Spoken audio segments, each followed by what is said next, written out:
आप वर्तमान में मुखिया है और आपको क्या जरूरत पड़ी, क्या विधायकी की चुनाव लड़ रहे हैं? ज़रूरत तो है, हम समाज में हैं और समाज की समस्या अगर मुझे दिख रही है, हाँ आज बैठे हुए हैं।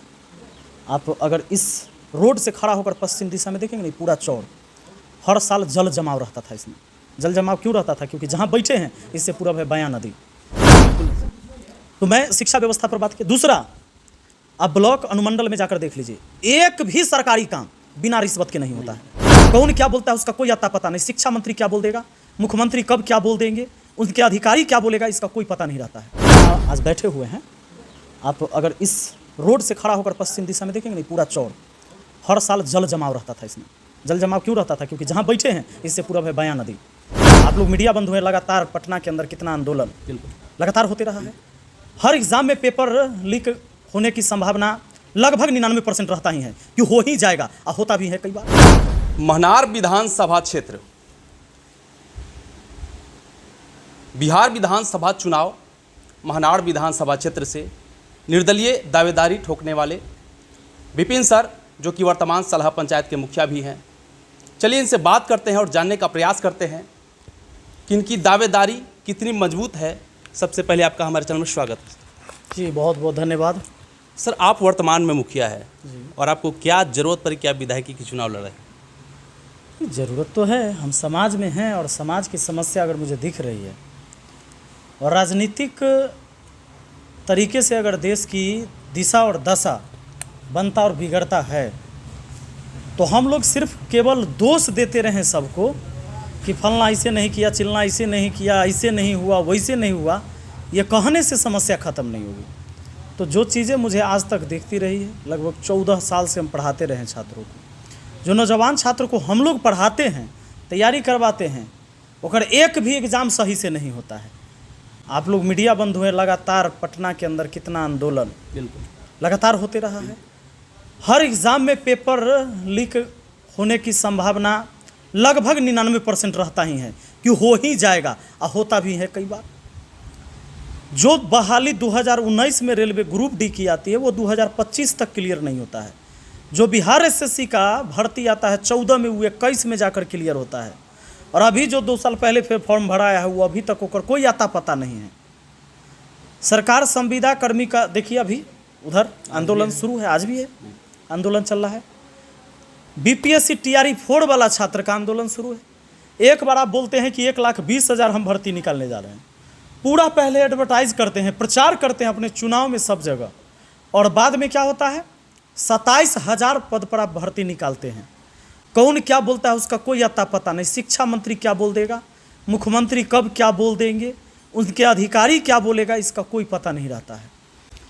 बहाली पहले आएगी, प्लान बाद में बनता है। जो 2023 में बीएड डीएलएड पास किया 24 वाला, उन छात्रों को स्टेट के लिए भी देखिए कितना आंदोलन हुआ, पहले उनको लाठी से पीटा गया। ये कैसी व्यवस्था चल रही है, और ये सारी व्यवस्था हम देखकर सिर्फ चुप बैठे रहें। ये तो हो गया सिर्फ छात्र का मुद्दा। इधर आ जाइए, जब आम जनता की बात करिएगा, उसका काम कहाँ होता है? ये 5 जगह है जो आपका दफ्तर है। आपके बच्चों की शिक्षा सरकारी स्कूल में, आप गरीब हैं तो भाई सरकारी स्कूल में पढ़ेगा, वही ऑप्शन है। जो आर्थिक रूप से मजबूत होते हैं वही चाहते हैं कि हम प्राइवेट में पढ़ाएं। क्यों? क्योंकि जानते हैं कि सरकारी स्कूल में शिक्षा व्यवस्था बढ़िया नहीं है। अगर बढ़िया हो तो फ्री पढ़ाई होता है, लोग वहाँ जाके पढ़ता नहीं जाता है। सरकारी स्कूल की व्यवस्था आप जान ही रहे हैं किस तरह का है। एक नेता के घर में जो पेंट प्लास्टर होता है, वो जैसे मान लीजिए हमारे यहाँ ये दरवाज़ा है, इसके यहाँ जो प्लास्टर है से स्कूल का प्लास्टर देखिए जाकर, ये कौन योजना है, कौन तरीका है कि ये केवल दीवार जोड़ देता है, जोड़ाई करके ललका रंग से रंग देता है। जल्दीबाजी हमको भी नहीं है, आपको भी नहीं, बिल्कुल नहीं। तो मैं शिक्षा व्यवस्था पर बात की। दूसरा, आप ब्लॉक अनुमंडल में जाकर देख लीजिए, एक भी सरकारी काम बिना रिश्वत के नहीं होता है। थाना के अंदर आपको आई मार पीट के कोनो माथा हाथ फोड़ दिया है, गोड़ तोड़ दिया है, जाइए आप FIR तो 10 दिन हो भी नहीं करेगा। कहीं से कोई पैरवी हुआ तो हुआ, और अब जब तक आप पैसा नहीं दीजिएगा, आपको पुलिस की गाड़ी घर तक नहीं आएगी। ये व्यवस्था है। आपको वर्तमान में सलहा पंचायत के मुखिया, हाँ। जो जनता आपसे अपेक्षा करके आपको वोट की थी, क्या आप उस अपेक्षा पर खरे उतर पाए हैं? बिल्कुल। आप जो यहाँ आज बैठे हुए हैं, आप अगर इस रोड से खड़ा होकर पश्चिम दिशा में देखेंगे नहीं, पूरा चौड़, हर साल जल जमाव रहता था इसमें। जल जमाव क्यों रहता था? क्योंकि जहाँ बैठे हैं इससे पूरब है बयां नदी।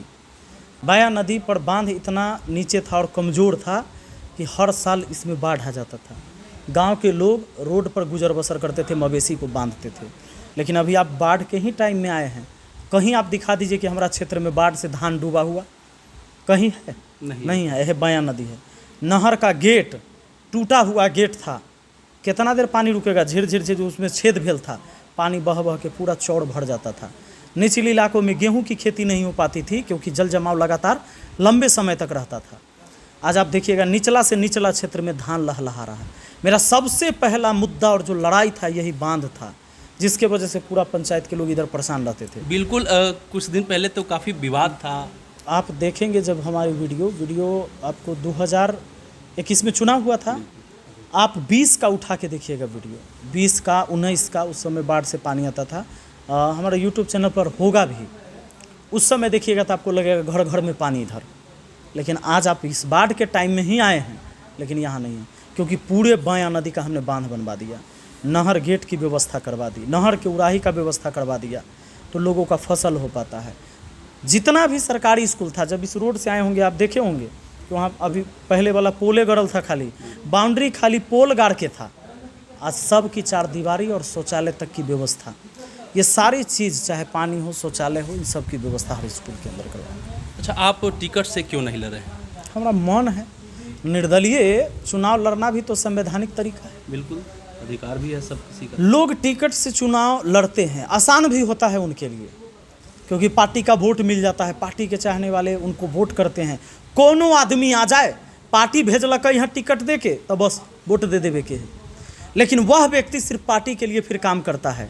जब सदन में बहस होगा तो हमारा पार्टी के नेता के कोई गलत कह दिया है तो ओकरा ले लड़ना होता है उसको, जनता के लिए नहीं। जनता की समस्या की लड़ाई कब सुनते हैं सदन में? अभी तो लगातार चल रहा है, वो ओकरा माय के, वो ओकरा बाप के, ओकर जीजा के, ओकरा बहन के, ऐसे करता है। कोई माइक तोड़ता है, कोई समोसा पर बतियाता है। सदन में इसकी चर्चा नहीं होनी चाहिए थी।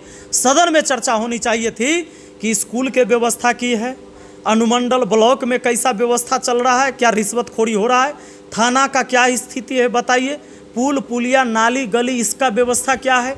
आप गांव-गांव में देखिए, कई सारे गांव हैं जहां तक अभी सड़क नहीं पहुंचा है।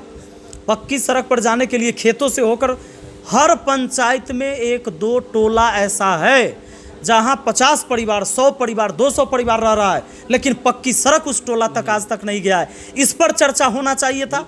लेकिन हम तो जाति और पार्टी के नाम पर नेता चुनकर भेजते हैं, चाहे कौनो रहे, वो क्रिमिनल हो, चोर हो, अपराधी हो, माफिया हो, उससे मतलब नहीं है। हमारा जाति के होए के चाहिए, हमारा पार्टी के होए के चाहिए। अब भेजिए, आपके बाल बच्चों का व्यवस्था वही मिलेगा जो व्यवस्था भी मिल रहा है, इससे भी बुरा दौर आएगा।